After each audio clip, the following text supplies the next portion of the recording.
Friends over bacon and eggs. We'll share a laugh and a story and even a wish on the breakfast dish. Bop, bop, bop,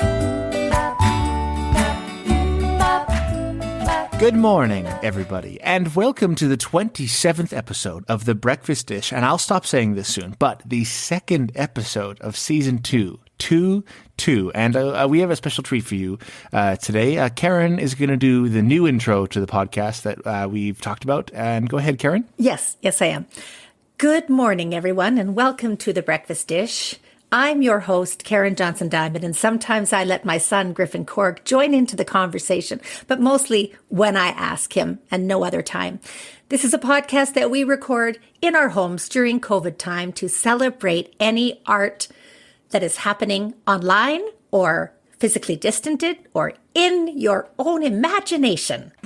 Oh, and also, Neil Diamond is the world's greatest singer-songwriter. That's going to be in the intro all the time. Really got to sink that in there. You mentioned a tagline for the podcast that you'd spent weeks thinking of. Do you want to tell us that? Yeah, breakfast. It's not just for breakfast anymore. How's that? That is pretty good. I have to lay it all on the line here, listeners. None of that was planned. I put Karen really on the spot, and she kind of delivered with that tagline. So, I mean, what can we say? That was well done, Karen. You've earned your host position, and thank you. Yeah, thank you for letting me be here, I guess is what I'm saying. You're welcome, son. Yes, we are mother and son. If you've never listened to Breakfast Dish before, we're a mother and son duo. I'm the son. If you've never listened to Breakfast Dish before, thank you for joining in for episode 27. That's very brave of you. I appreciate it. It might be because you know our guest, and that's I guess the point. But Karen, before we get into that, what do we do on the Breakfast Dish? Where was the Breakfast Dish's concept born from? Oh, I see. The concept is I really like going for breakfast. So for the last 10 years, I've been going out for breakfast with people. And then I would take a picture of them. And then I would put it on social media, like the Book of Face. And then I would talk about that person so that the rest of Calgary got to know about the person that I had breakfast with. And sometimes I would know that person and sometimes I wouldn't know that person. And then the world shut down. And so we had to do it online. And we started this podcast thanks to great sponsors that you will thank at the end of the episode. And now we've been doing this for 27 episodes. And today is a guest that I barely know. So this is totally fun. That's right. So we're kind of getting back into the inception of the Breakfast series, aka now the Breakfast Dish podcast. Right. Breakfast is not just for breakfast anymore. Karen, introduce our guest. You're the main host. You let me be here sometimes. And now take point on this one, Sergeant. All right. You know Lunchbox Theatre. Sorry, are you asking me? Griffin. Yes. Do you know Lunchbox Theatre? I think so. That wonderful theater company downtown that focuses only on one-act plays that's been around for 45 years. The one we talked to Sheldon Elter about the radio play that they co-produced? Yeah. That's right. That's right. I've heard of them. Yeah, that Lunchbox Theatre. Well, we have the new artistic director of that Lunchbox Theatre on our podcast today, Bronwyn Steinberg. It is so good to have you here. Thank you so much for having me. It's great to be here. I will say, are you the artistic director or the artistic producer? I am the artistic director, and I'm so excited that the board, before I came on, decided that they wanted to switch to that model. And so I have this amazing equal partner, Patty Neese, who is the general manager, and I'm the artistic director, and we get to do things as a team, which is, I think, awesome, because I can do budgets and contracts. I've done them before. But if I don't have to and get to focus more on the art and talking to artists and everything, then I'm happier. So yes, I am the artistic director. Patty Neese, you're set for jam for the rest of your life. Well, set for jam and jokes. She's very funny and really smart. And we're already really, I think we're working really well as a team already. You worked with Patty right at the beginning of your career, didn't you, Griffin? I did. Patty was my assistant stage manager during my internship at ATP when I was ASMing the last voyage of Donald Crowhurst with Ghost River and ATP. And I say I was assistant. I wasn't really. I think my full title was apprentice a stage manager, because Patty really picked up my slack. She's the best. She rocks. Yeah, I look forward to her picking up my slack as often as possible.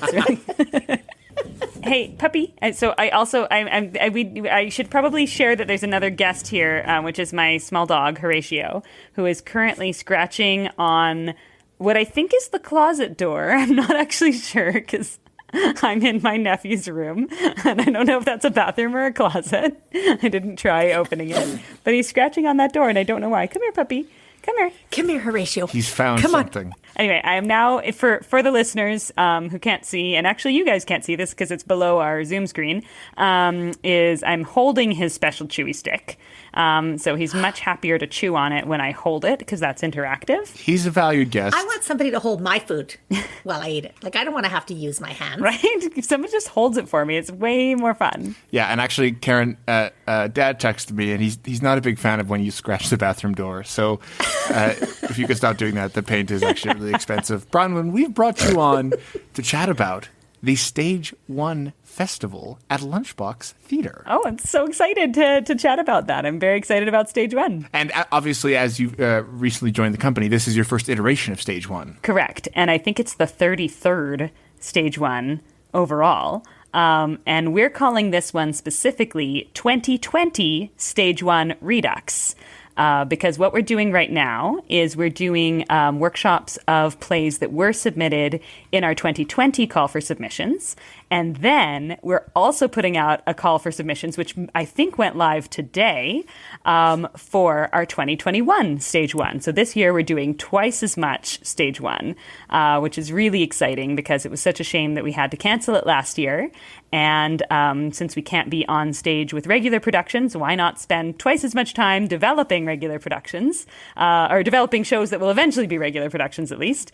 Yeah, we've got some amazing artists already lined up for the Redux, and then I can't wait to see what comes in our new call. And that's, listeners, we are recording this episode a little early, but don't worry, you have lots of time to submit to it. This is coming out, I believe, on February 8th, but I think people can submit till March 31st. Am I right about that? That's right. Yeah. So March 31st is our deadline. And those workshops for the 2021 Stage One will happen in May and June. So between now and the end of June, we should hopefully have workshopped 14 new plays. We've got 7 in their Stage One Redux. And then we're looking at between 6 and 8, depending on, of course, funding and also like size of workshop for the ones that happen in May and June. So we're imagining it'll be another 7. And all both the Redux and probably the 2021 are going to be online. Yeah, so we're on Zoom until further notice, but we do have our rehearsal hall. I don't know if your listeners heard that we did give up our venue, so we don't have the old Lunchbox Theatre anymore, which is sad, but realistic and practical in the current times. But we do still have our rehearsal hall. So if we're able to meet in the rehearsal hall, we will, and I can't wait for that day if it happens. But it will only do it, of course, if provincial and city guidelines allow, and everybody who is part of the project feels safe about it. We can't, even if they allow us, we can't do it if we don't all feel comfortable. So we'll be on Zoom until further notice. But the great thing is with new play development, you actually can get a lot done on Zoom. Yeah. Depends on the play. I had so I will probably get into this, but I've been doing some new play development with the series that I used to run in Ottawa that is now in its 7th year. And we also pivoted and put all of our new play development activities online last year. And we workshopped 10 plays in Ottawa between May and October. And we did have one project that we were hoping to workshop, which the playwright eventually said, I don't think so, because she had hired an aerialist for their workshop and really wanted to do some physical sort of work that just didn't make sense. So not every piece can productively workshop on Zoom at every stage. But for the scripts that we are looking at right now in this current Redux series and many scripts, I'm sure, playwrights just want to hear their work out loud. They want to bounce ideas off of actors and directors and see where the script is going next. And those are things we can totally do online. So your playwrights for this one that were for 2020 Redux and the submissions you're asking for, what stage do the plays have to be at? Or is there a broad range of, as long as they're not produced before, but can they just come in with a concept, or do they have to have 10 pages? Or So that's the biggest hard rule is no, it can't be produced before. Otherwise, the more you have of your script when you submit it, the better for us to be able to see what you're doing and how you're doing it. I think of the 7 plays we're workshopping now, 5 of them for sure had really solid, complete, finished drafts. And then the other 2 are a little bit more, I mean, they have strong concepts and they still had more than 20 pages or whatever to submit to me to read, but they're a little bit earlier in their process. And that's also exciting too. We put those 2 workshops at the end too, so that when I talked to those playwrights, I said, okay, you have until April. So you've got a little bit of time, but you know, it's also nice to sort of have that deadline. So there were a couple that were a little bit earlier in their development. But I mean, I think it's really neat to have all sort of stages in our stages. Because it's, I think there's a lot of excitement that happens in a series like this or a festival atmosphere in terms of cross-pollination between projects. And even though we're on Zoom and we don't get to spend, you know, time at the festival bar together or something, but having people come in and attend the Zoom webinar readings and knowing that the different things that are happening and being able to sort of connect through me and the Lunchbox office with the other artists. I think there's still the possibility of cross-pollination and being at different points in your development. I think it's exciting. I love Stage One. I love it. I love it. Griffin, what do you want to say about it? What? I just realized Put me on the spot. I do love Stage One. Just as I see you leaning in for your mic. That's all right. We've already established that I'm the secondary host, like you did in your beginning intro. So I know Yes, my that's place. Right. I'm allowing you to speak now. Now I've also referred to myself as kind of the bad boy of the podcast on many occasions, and I'm gonna do something crazy. I'm gonna flip the script on this whole episode. All right, we'll get back to Stage One, but right now, I want to see the Breakfast series in action. Oh. Karen, the Breakfast series you started was to introduce people to the community who you didn't know or what they were working on. So now I want to see like what kind of questions you asked right here, right now. Okay, all You're right. the main host. You rebel. Yeah, I'm kind of. All right. I got like sleeve tattoos. Okay, so first of all, what are you ordering for breakfast if we're at a restaurant? This is really great. Hi. Hey, it's me, Denise, the waitress. What do you have? Oh, hi, Denise. I'll have a coffee and some orange juice, and I'll have huevos rancheros, please. How about you, Bronwyn? New to Calgary? Well, I know this is sometimes a bit challenging around breakfast, but do you have any vegan options? I used to love eggs and cheese, but I don't eat them anymore. We do. So. Karen actually did a lot of research. Hi. Yeah, sorry. It's me, Denise. Karen and I know each other really well. But she actually brought you to a vegan place. Yeah. So you're the world's your vegan oyster. Oh, okay. Well, then, yeah, I'll have huevos rancheros as well, just like the tofu kind. Yeah, Perfect. sort of poached tofu huevos rancheros. Great. Yum. Is there avocado on there too? There can be. Thanks, Denise. That's great. Yeah. Thanks. I'm also the chef, so yeah, kind of anything goes. Thanks. Well, we're kind of in a hurry, so. Oh, so do you want me to go? Yeah, could you go? Oh, okay. Yeah, okay. Oh, It's just I haven't had customers in a Denise, while. All right, it doesn't matter. I'll Denise, get out of here. Sorry, water when Yes? you have a second Sorry. too. Could you bring us some water too? Got it. So 3 beverages for you? Yes, I would like 3 beverages. All right. Yeah, I just wanted to make sure. I love that you brought a dog into my diner. Okay, I'll be back in a bit. Okay, good. So now that we know what we're having tofu rancheros at Denise's restaurant. And Horatio is here, who is your 10-week-old wiener dog. Is that what you said, 10-week? A 10-month-old 10-month-old. wire-haired miniature dachshund. So a tiny, beardy wiener dog. And did you have him from a puppy? How long have you had him? I got him in June. He was 11 weeks. And so he is, in fact, my pandemic puppy. I'm just picking him up so that, at least you two can see him, even if he's not on the podcast and I'm still holding his chewy stick. He's got a nice little beard. He's got mostly red fur, which is pretty close to the color of my hair as well, which is, I wanted something, if I'm going to have a dog, he should also be tiny and redhead because that's, how I self-identify. Also how, not just self-identify, that's what I look like. I physically identified. Yeah, I'm not that tiny, not like, 9 pounds tiny, which is literally how tiny he is.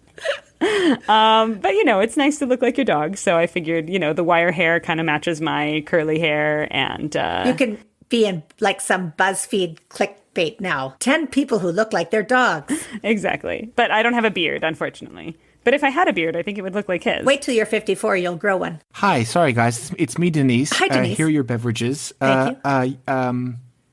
Bye. Bye, Denise. Okay, so next important question. Wait a minute, Denise. Just a second. I have another important question. Sorry. This city, Calgary, known for its Stampede. If you were to go to the Stampede, what would be the first ride you'd want to get on? The first ride I'd want to get on. Wow. I mean, I love a good, Ferris wheel. I just like it's nice to see the city and to be in that, I don't know, that sort of charming, original kind of fair ride. I mean, I like a good at big theme parks with huge crazy roller coasters. I'll go for those sometimes, but also just the classic. And here I'm talking to you like you're new to Calgary, but you're not new to Calgary necessarily. You lived here for a long time and then you went away and now you've come back. Yeah, I mean, I never lived here for a long time, but I've lived here for chunks of time before. And when I was born in southern Alberta near Lethbridge. So I wasn't from here, but still Treaty 7 region. Where near Lethbridge? Do you know the town McGrath? No. Well, I mean, I know the name, but I've never been to McGrath, but I have been to Coaldale. Denise does. Denise knows McGrath. Did you grow up in McGrath, Denise? No, Denise spent his first year of schooling at U of L. So Denise drove by McGrath a couple times. How have I done for getting to know? What else should I ask? Something really important. What's your favorite Neil Diamond song? Oh, God. Wow. Don't say Sweet Caroline. Don't say Sweet Caroline. Everyone says Sweet Caroline. I mean, it's a good one. Don't influence her decision. I remember the movie The Jazz Singer? Do I remember it? Do I own it 3 times? Have I seen it 100 times? Yes. I mean, I don't know, Love on the Rocks is in that movie. Oh, yeah. But doesn't he eventually actually do the Kol Nidre in it? And it's, incredibly powerful? Uh-huh. Yeah, that. Yeah. Great. Yeah. That is an answer I will not get, if ever, from anybody else. Oh, how many Jewish singers have you interviewed? I actually got to sing Kol Nidre for my synagogue Yom Kippur the last 2 years. It's kind of amazing. My rabbi very generously trusted me with that very important liturgical offering, and it was really neat. So I channeled my inner Neil Diamond. I love you. Educate me here. Is being able to sing that at your synagogue not the same as, but is it similar to people who get to sing the Messiah at their church? Is it sung yearly? Is it in a group? It's a solo thing. And I'm not sure. Oh my God, this puppy really just wants attention right now. He's attacking me. That was a mic lick, ladies and gentlemen. Horatio he wants to be on the show. Insane comedic timing. So it is a solo thing on the evening of Kol Nidre, which is Erev Yom Kippur, so the evening part of the Yom Kippur service, the full day fasting. Most congregations will start with a instrumental version of the Kol Nidre because it's just an incredible piece of music, usually played by solo cello accompanied by piano. And then once you get into the actual the prayer part of the service, where you go through the different steps of it, it's pretty early on in the service. Then there's a vocal offering of the prayer, and it's at least at my congregation we do 3 repetitions, and so she would have 3 different singers, but each one would offer it solo. And it was really it felt like such an honor to get to sing it, and even though this year I sang it on Zoom because we did our congregation met on Zoom, but it was really neat. It was still special. And then last year to actually sing it in our in the synagogue in front of everybody was I don't know. So maybe that's like the Messiah. I don't know if you. I sang the Messiah once in a group of about 40 people in a church in Edmonton when I was about 23, and they just told me to sing quieter than everybody else. Yeah, us musical theater trained singers, sometimes we try to fit us into liturgical choirs. I've been told to sing quieter too. I don't think it was my volume, Bronwyn, that was the problem. I think it was, you haven't hit any of the notes in that word, hallelujah. Okay. So, Griffin, have you ever sung in church? No, I haven't. The closest I've gotten is, I think we were told, this memory is very vivid in my head. My friend Drew Allen used to bring me to the youth camp church sometimes. I don't actually remember. It was maybe on Saturdays when there was one day where we reenacted the Last Supper, and we got bread and grape juice for the blood and body of Christ. And all I remember is how good the bread was. And I was chosen. It was so good. I don't know what it was. But anyway, then we had to hum a song that I don't remember, and I'm sure I didn't do good. But I bet you I did it loud. But I bet you did it loud. Loud and proud. Yeah, I was a loud child. Hi, Denise here again. Here's your... Hi, Denise. Do you have any questions for Bronwyn? I did, actually. But here's your huevos ranchofu. Along those lines, previously, as Denise was eavesdropping and referencing Denise in third person, Denise heard that you, Bronwyn, have previously done some play workshopping series and are maybe still running it. You mentioned a switch to online as well. That's it. Bye. In the company in Ottawa? Yes. So the company in Ottawa is called Tactics. Oh my God, this wiggly dog. Okay. So Tactics, Theatre Artist Cooperative, the Independent Collective Series is what the acronym stands for. And it is a series I started in 2013. And the idea was to create an opportunity for artists who are sort of not really emerging anymore, but aren't really getting the work at the big professional level yet, to be able to showcase their work, which was exactly where I was at in my career. Was I felt like I was ready to produce and direct shows on a larger scale, but how was I ever going to convince anyone to hire me to do it? And so I produced and directed a play called Corpus by Dara Teitel. And it was a full 2-act play that required video projection, and I decided to stage it in alley, so we had to change the configuration of the theater. And it's the kind of thing you just can't do at a fringe, and it's super hard to do in a standalone like rental in a venue. It's just way more expensive. It's had 5 actors and I wanted to pay them all industry standard. And so even though I got a couple grants for it, it's like the kind of thing I went into debt, personal debt to do it, which this is not about. But it was kind of the model for what Tactics would be for the main stage series. In terms of after we sort of did that test pilot project, when we would do main stage productions, then Tactics would cover things like the venue rental and the technician and a bulk of the marketing and things like that, so that the artist can hopefully focus on making bigger and better art. And that's been going on for 7 years. A few years into it, we added the workshop series, which is, still geared to the same eventual objective, which is artists doing bigger, better work than they could do alone. But it was more for works in development and also hopefully building a pipeline towards our main stage production. And then in the last couple of years, we added the Green Room series, which is a series of sort of community building events and activities and also professional development. So that's where we would have a grant writing workshop or a taxes for artists workshop, but also like a holiday party for like an office holiday party for artists who don't work in offices. That's a good idea. So that kind of thing. So it's really sort of those 3 main prongs: community development and then big main stage shows. And I'm really proud of it. It's a really exciting part of the Ottawa theatre scene, I think. I mean, it's still like a newer sort of thing, and I don't know. I don't know if all the cool kids know about it yet, but a lot of the cool kids do.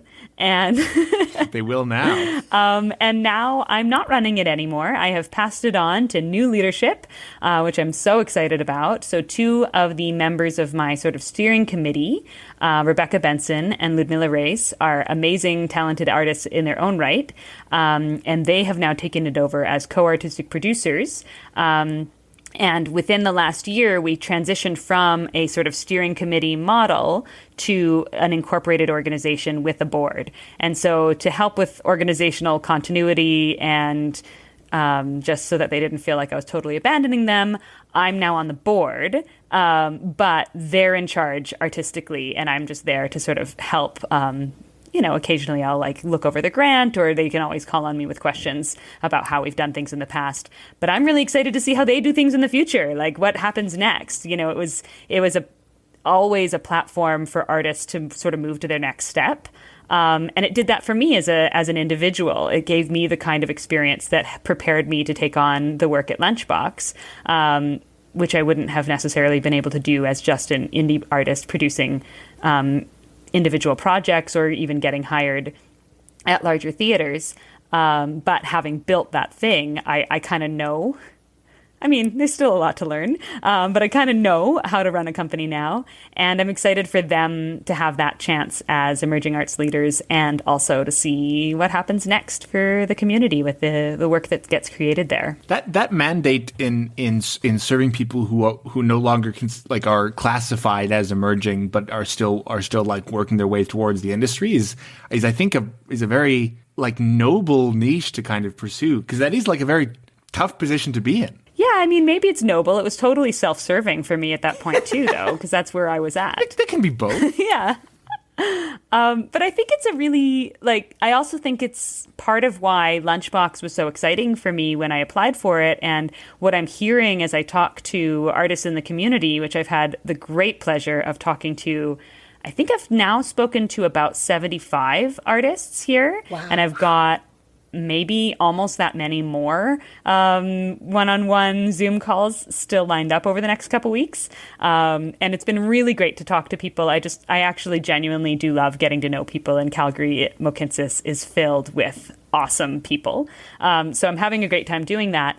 But I've also been asking people what they think about Lunchbox and what it has meant to them and what's been valuable for them. And so many of them have spoken about exactly that point in their career where, oh, Lunchbox was my first professional gig, or, oh, as a playwright, I got to workshop my piece at Stage One and it meant so much to me. And it's like, it's maybe not been stated as Lunchbox's core mandate for 45 years or whatever.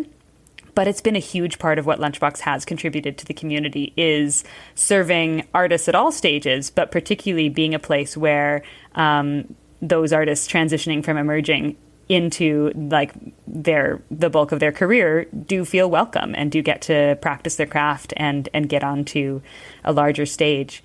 And why not? I mean, it's a one act. Like we can do this. It's a shorter play. We can support you as an emerging artist, make sure that you feel ready. The design is probably not going to be super elaborate. So we can put our resources into making sure people feel ready to be considered a fully professional artist. And I'm excited about that.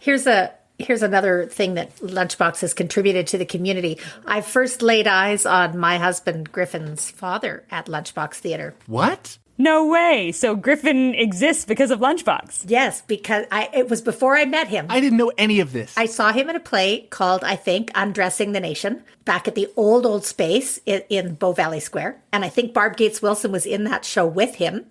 But Barb and I were doing a quest tour. And so she said, oh, I'll give you comps to come see this show that I'm going to be doing at Lunchbox next month or whatever.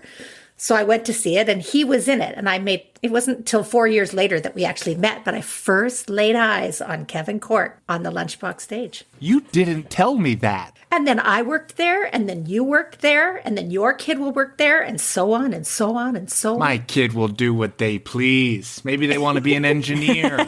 Hey, Denise, watch your mouth. Sorry, I'm collecting your plates. Bye.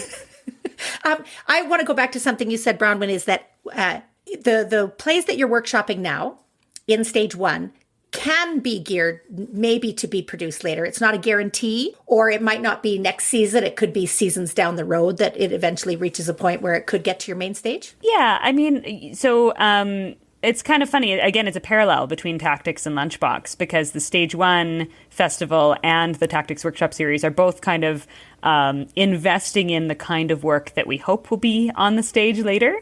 But what I've always said to my artists at Tactics, and which I think is hopefully something we can continue with at Lunchbox, is that I want the story to be told in the way it needs to be told. And so if eventually it doesn't fit at Tactics, or if a play grows to be a full 2-act play. Maybe it doesn't fit at Lunchbox anymore. Though I don't know, there may be some open, flexibility around runtime. We'll see. But if it belongs somewhere else, I'm not going to tell my artists they have to stay, take the play somewhere else. Or if they get a better, whatever that means, opportunity, then they should pursue it. But what I'm really excited about is creating long-term relationships with artists, and not so much necessarily that specific project or that specific timeline or this specific upcoming season, but that if I can support your work at whatever point you're at and find out what you're all about, and you are excited about my sort of vision and mission and what I'm trying to do with my company, then let's keep that going. And maybe we'll develop something for a chunk of time and then realize it needs to go somewhere else, but you fit into a different project that might end up back in our corner. And that's more interesting to me, is to just support the artists where they're at and have a longer term kind of connection. I was really inspired talking to Brian Quirt at Night Swimming a few years ago, where he talked about night swimming in Toronto has never had a specific season model where they'd produce this many shows a year instead, or a festival or anything like that. They've always just committed to the artists and the projects that they're doing. And so some of their projects will have a 10-year history with night swimming that includes a production in Toronto that gets remounted at a festival and then tours or whatever. And some will develop something there and then go somewhere else. But it's not about, you have to fit into this particular kind of production model because that's what we do. Instead, it's about how can we just build our relationship between artists and support the work that you're doing. And I thought that was really cool and really exciting. So I started to apply that with tactics with the workshop series, knowing that hopefully it creates a pipeline for the main stage series. Right. But if it doesn't, for every project, that's also okay. And I think I want to approach Stage One that way. Again, it is self-serving. We do need work that fits in our stage. So I'm going to find things that hopefully fit and support them in a way where hopefully everybody's happy bringing them back. But then, if they don't fit, or if they're happier, if the production is better realized somewhere else, that's also part of the relationship we're building, is to figure that out and be honest about it. Hey guys, it's me, Denise. Hi, Denise. Hi everybody. Yeah, listen, I just talked to my manager, which is I guess me, because I stated that I'm the only employee here. I've decided that I'll let your meal be on the house. If Bronwyn wants to talk a little bit about the this current round of Stage One's projects, keeping in mind that this episode will be released February 8th, and what's left there. Wow, that's so generous of you to offer the breakfast on the house, Denise. Thank you so much. That's really sweet of you. So this Stage One Redux, the workshops that are happening now, we've got 7 pieces in workshop, and one of them will have already happened before this episode is available. So for our listeners, you have just missed The Goalie by Carolyn Ziegler, which is currently in workshop as we record this, featuring Mark Bellamy, former artistic director of Lunchbox, and directed by Sherry Watling, former artistic director of Lunchbox. And I realized on the first day of the workshop the other day that I, as the new artistic director of Lunchbox, would have to welcome them and do the whole artistic director spiel. And I actually got a little nervous, but they're so lovely. It was no problem. Anyway, so that's in workshop right now. And we were all, to speak for everyone, I was super delighted to hear their first read the other day, and just to see a bunch of artists together in the room to make a play. And maybe Griffin can tell more about that if he ever gets back. I don't know what happened. I don't know where he is. He sounds cool and strong. Maybe I'll meet him. He's actually acting Quiet, in Denise. it. So. Bronwyn's still talking.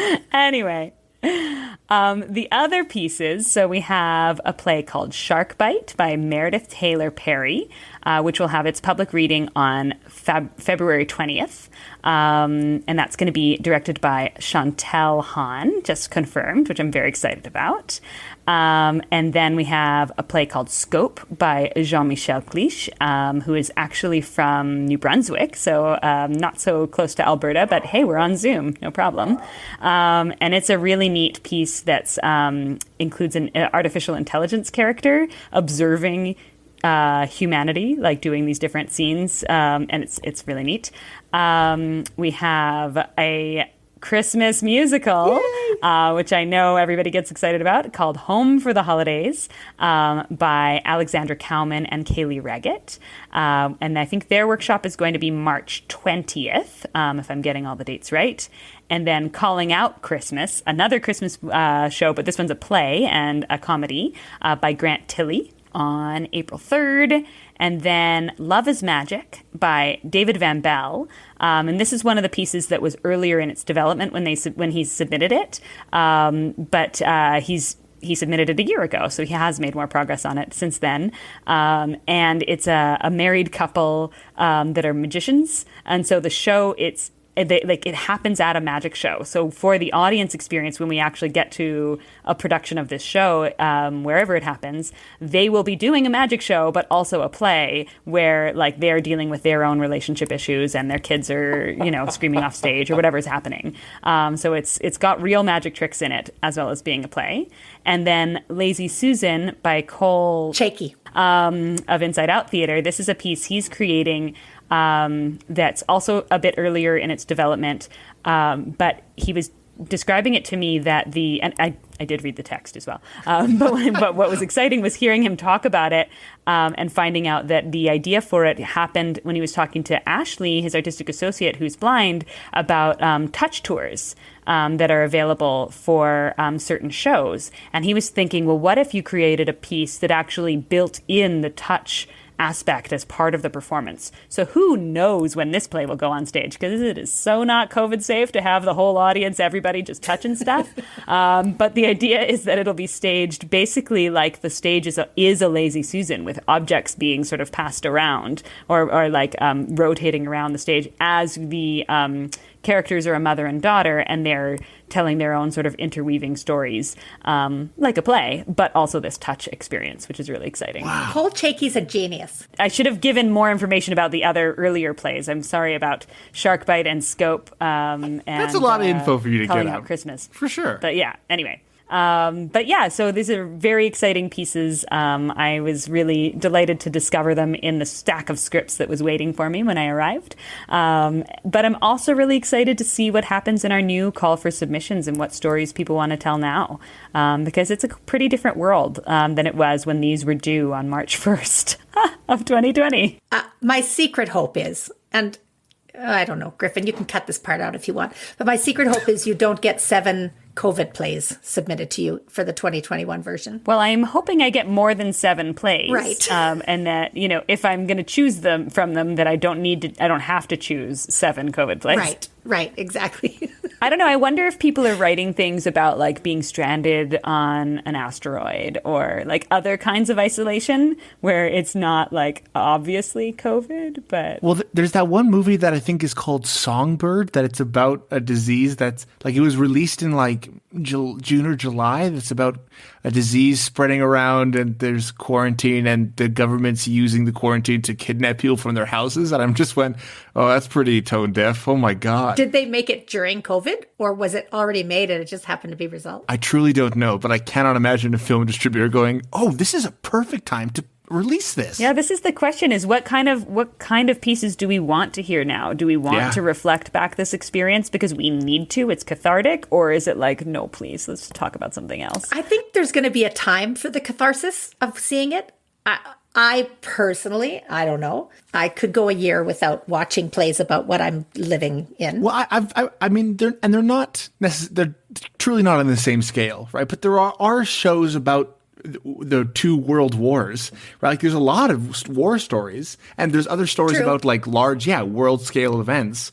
But I can't imagine you did a World War II play 4 years after the World War. It's probably or a year after. Yeah, a little distance.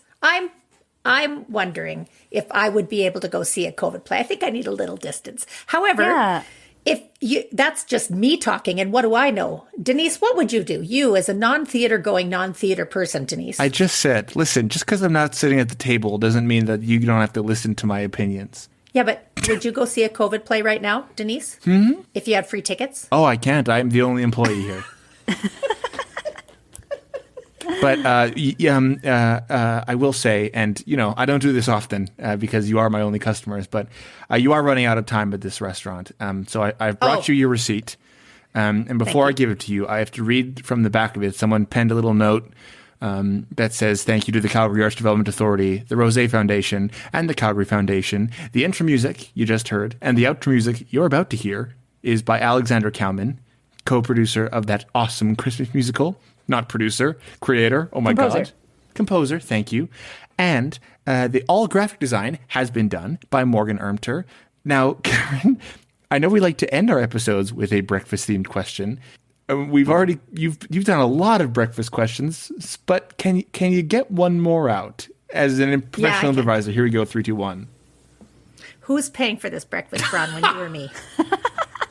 I thought Denise was paying. That's correct. It's Oh, Denise thank here. you, Denise. Denise is on the house. Oh, that's right. So, oh my gosh, I forgot it was on the house. I have to think of another question. Okay, 3, 2, 1. If your dog was a breakfast item, which breakfast item would he be? okay. I mean, it's obvious. Yeah, He's a that's sausage dog. So, like... Where do we find out more information about the Stage One Redux 2020? Which website do we go to? How much are we going to pay? You should go to lunchboxtheatre.com. And at the top of the website, there's a tab that actually says Stage One, and you can click there and get all the information. The readings will be presented on Zoom using the Zoom webinar platform.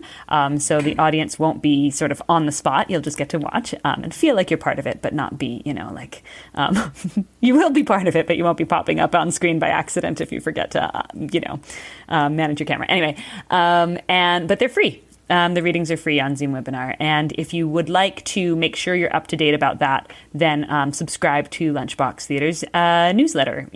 And we will send out each of those information about each of those as it comes out. And you can also find Lunchbox Theatre on Twitter and Instagram and Facebook and all those business places. Obviously. Come on. You got to come find us on the socials. And do you have any personal socials that you want to plug, or are you that kind of podcast guest? Gosh, no, not really. You don't have to. I have personal social media, but I'm not great at updating it. So it's like, if you want to follow me for pictures of the dog, occasional pictures of my vegan baking, that's pretty much all that's on my Insta is like the dog and vegan baking.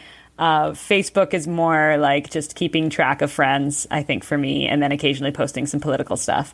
And do I even have Twitter anymore? I don't know. Well, you may have gained some dog audience just on how much we've talked about him on this podcast. I mean, he's super cute. So do follow me on Instagram, and I'll try to remember to update it. Bronwyn, thank you so much for joining us. Oh, thanks for having me. This has been so much fun. I can't wait to have actual huevos ranchofu with you both someday. Maybe we'll invite Denise to join us. We'll see. Oh, yeah. If anybody out there's got some digital or socially distant or online art that you want to tell us about, get in the email, thebreakfastdish@gmail.com. Hit us up. We want to talk to you. We'll talk about your dog and your breakfast food. And you can listen to us all where your podcasts are available. I think we're on literally every platform that I can think of. What's the outro? Karen, you did the new intro. What's the new outro? Breakfast. It's not just for breakfast anymore. Bronwyn, it's not just for Bronwyn anymore. It's for all of Lunchbox. It's for all of Calgary. It's for Stage One 2020 Redux. That's good. Oh, Denise, sorry, come back. Just before you walk away, I just wanted to let you know about a couple other things that are happening this week when it comes to online socially distanced art. On Sunday, the 14th of February, which happens to be Valentine's Day, or which my mother likes to call VD Day, Calgary Opera is offering brunch and a concert for $15 online. For tickets, go to www.showpass.com, and that concert will feature a lot of the emerging artists at Calgary Opera. Also, on Saturday, February 13th, the day before VD Day, if you happen to hate Valentine's Day, then you are going to want to join Susie Ungerleider as she hosts I Hate Valentine's Day, a concert and conversation about just how crappy that is. SideDoorAccess.com is how you're going to get to hate Valentine's Day along with those folks. And February 24th, 6:30 to 8:30 p.m. via Zoom, Morpheus Theatre is offering an excellent workshop that we're all going to need. Wealth, Worth, and Wallet, 2020 tax filing tips for performers. Thank you, Morpheus Theatre. That workshop is $25, but they also have pay what you can pricing. If you'd like to be a part of that workshop, tickets.morpheustheatre.com. Thanks, Denise. Hi, it's Denise. It's time to forcibly remove you from this restaurant. Goodbye, Denise. No tip Goodbye, for you. everybody. Goodbye.